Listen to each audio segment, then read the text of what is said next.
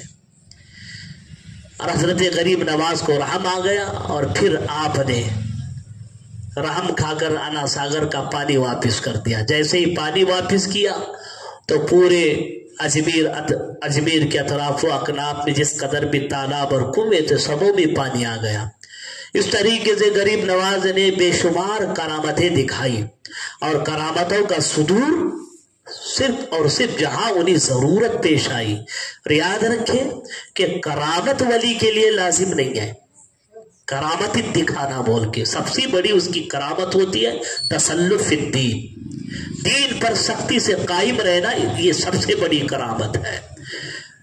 کرامت کے لیے استدراک بھی ہوتا ہے، اور کرامت جو ہے یہ اسلام کے ساتھ اس کا تعلق ہے، دین اور پرہیزگاری سے تعلق ہے۔ کرامت کا جو تعلق ہے دین سے، اسلام سے، اور پرہیزگاری اور تقوی طہارت سے ہے۔ تقوی اور طہارت سے اگر کوئی بے عمل آدمی کوئی ایسی محیر العقل حرکات و سکنات کرے تو اسے کرامت نہیں کہا جائے گا، استدراک کہا جاتا ہے۔ استدراک تو کافروں کی یابی ہے، استدراک تو کافروں کی یابی ہے۔ خلاف شرع کوئی حرکت ہو اسے کرامت نہیں کہا جاتا۔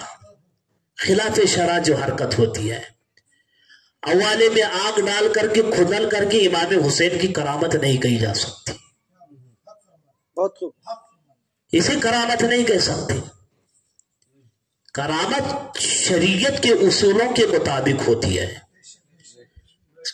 شریعت کے اصول۔ جبکہ اسلام نے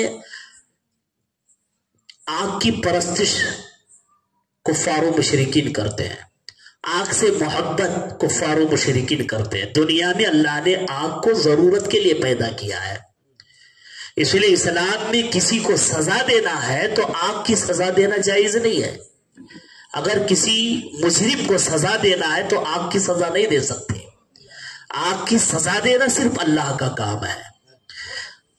مسئلہ بھی ہے آگ کے ساتھ کھیلنا نہیں چاہیے، آگ کے ساتھ کھیلنا جنتیوں کا کام نہیں ہے، جنتی جہنمی لوگوں کو آگ کا عذاب دیا جائے گا۔ آگ کے ساتھ کھیلنا جہنمیوں کا کام ہے، مشرکین کا کام ہے۔ اب اگر آگ کے ذریعے تو دوسرا اٹھ کر کے بھی کہے گا کہ ہم نے دیکھا اخباروں کی سرخیوں میں تو جو ہے کچھ سادھو اور پنڈت جو گرم گرم تیل میں ہاتھ ڈال کر پوریاں تڑ رہے ہیں، اگر آپ اس کو کرامت کہیں گے تو وہ اپنی معبود نے باطلہ کی کرامت گردانیں گے۔ کرامت کا صدور اگر کسی ایمان والے پرہیزگار متقی بندے سے ہوتا ہے، ایسی حرکت کا اسے کرامت کہا جائے گا۔ اگر ایسے آدمی سے ایسا محیر العقل کام صادر ہو جو بے عمل ہے، اس کا ظاہری شریعت کے مطابق نہیں، اس کا ظاہری شریعت کے مطابق نہیں، احکام شرع کے خلاف ورزی اعلانیہ طور پر کرتا ہے تو اسے کرامت نہیں کہا جائے گا، اس کو استدراک کہا جائے گا۔ کرامت کے لیے ضروری ہے پرہیزگاری۔ آدمی پرہیزگار ہے، دین کی دھجیاں بھی کہہ رہا ہے، نمازوں کی پابندی نہیں کرتا ہے، خلاف شرع امور میں مرتکب ہے، تو ایسے محیر العقول کام کر کے دکھائے تو اسے کرامت نہیں کہا جائے گا۔